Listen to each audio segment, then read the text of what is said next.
नमस्कार माऊली. आज टाळ मृदुंगाच्या गजरात विठ्ठल नामाचा जप करीत लाखो भक्त पंढरपूरच्या दिशेने पायवारीला निघाले आहेत. तर तुम्हाला माहिती आहे का की पंढरपूरची वारी कशी आणि कधी सुरू झाली? चला तर मग जाणून घेण्यासाठी हा व्हिडिओ शेवटपर्यंत पहा. वारीच्या परंपरेबाबत आपण जाणून घेणारच आहोत, पण त्याआधी आपण पाहूया की ज्याच्या भेटीसाठी लाखो वारकऱ्यांना ओढ लागली असते ते पांडुरंग पंढरपूरला कसे आले ते जाणून घेऊया. भक्त पुंडलिकाची गोष्ट तर सर्वांना माहीतच आहे की भक्त पुंडलिक हा आईवडिलांच्या सेवेत मग्न होता. आईवडिलांची सेवा पाहून भगवान विष्णू पुंडलिकावर प्रसन्न झाले आणि ते पुंडलिकाला भेटण्यासाठी पंढरपूरला आले. मात्र भक्त पुंडलिकाने माझ्या आईवडिलांची सेवा होईपर्यंत तुम्ही थांबा असं म्हणत भगवंतांच्या दिशेने एक वीट फेकली आणि त्या विटेवर भगवान विष्णू कमरेवर दोन्ही हात ठेवून उभे राहिले. भक्त पुंडलिकावर भगवान विष्णू खूप प्रसन्न होते आणि भगवान विष्णूंचं हेच रूप म्हणजे श्री विठोबा माऊली.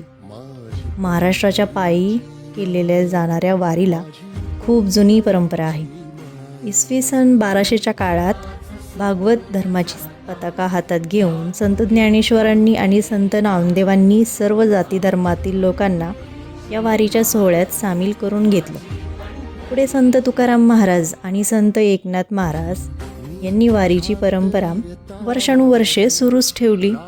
मात्र वारी ही संत तुकाराम महाराजांचे लहान चिरंजीव नारायण महाराज यांनी देहूतून तुकोबारायांच्या पादुका घेऊन आळंदीला येत ज्ञानोबांच्या पादुका घेऊन पंढरपूरला जाण्याची परंपरा सुरू केली. पण पुढे जाऊन तुकाराम महाराजांच्या वंशजांमध्ये अचानकपणे वाद सुरू झाला आणि त्यामुळेच 19व्या शतकात हैबतबाबांनी ज्ञानेश्वर महाराजांची स्वतंत्र पालखी सुरू केली. हैबतबाबा हे साताऱ्याच्या अर्फळ गावचे देशमुख होते. त्यांनीच ज्ञानेश्वर महाराजांच्या पादुका पालखीत ठेवून मोठ्या थाटामाटात नेण्याची प्रथा सुरू केली.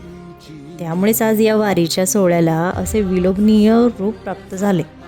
म्हणून विठ्ठलाचे महात्म्य हे फक्त मराठी मायबोली असलेल्या प्रदेशासाठी सीमित नव्हते, तर ते कर्नाटक, आंध्र, तमिळ, केरळ इथल्या प्रांतांमध्ये देखील मंदिरे आढळतात.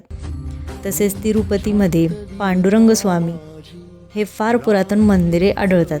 तसेच गोविंदकुल, विशाखापट्टणम, हरहराळी, हंपी, कुरुमूल, मच्छलीपट्टणम, विठ्ठलेश्वर, चित्तकुंड, केलरू, गंतकुल, पामली इथेही फार पुरातन मंदिरे आढळतात.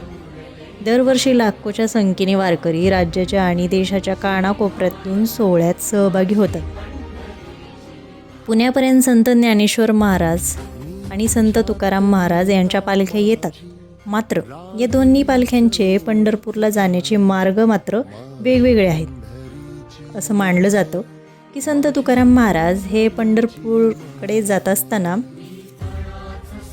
वेळापूर इथल्या छोट्याशा टेकडीवरून त्यांना विठ्ठल मंदिराच्या कळसाचं दर्शन झालं आणि त्या विठोबा माऊलीच्या दर्शनासाठी आतुर होऊन ते तिथून पळत सुटले. याच प्रसंगाचं स्मरण म्हणून वारकरी हे वेळापूर ते पंढरपूर हा टप्पा धावत जातात. या वारीमध्ये वृद्ध लोक, छोटी मोठी मुलं सगळेजण आनंदाने सहभागी होऊन विठोबा माऊलीचा जयघोष करत पंढरपूरला जातात. तर व्हिडिओ आवडल्यास लाईक करा, शेअर करा आणि सबस्क्राईब करा. धन्यवाद.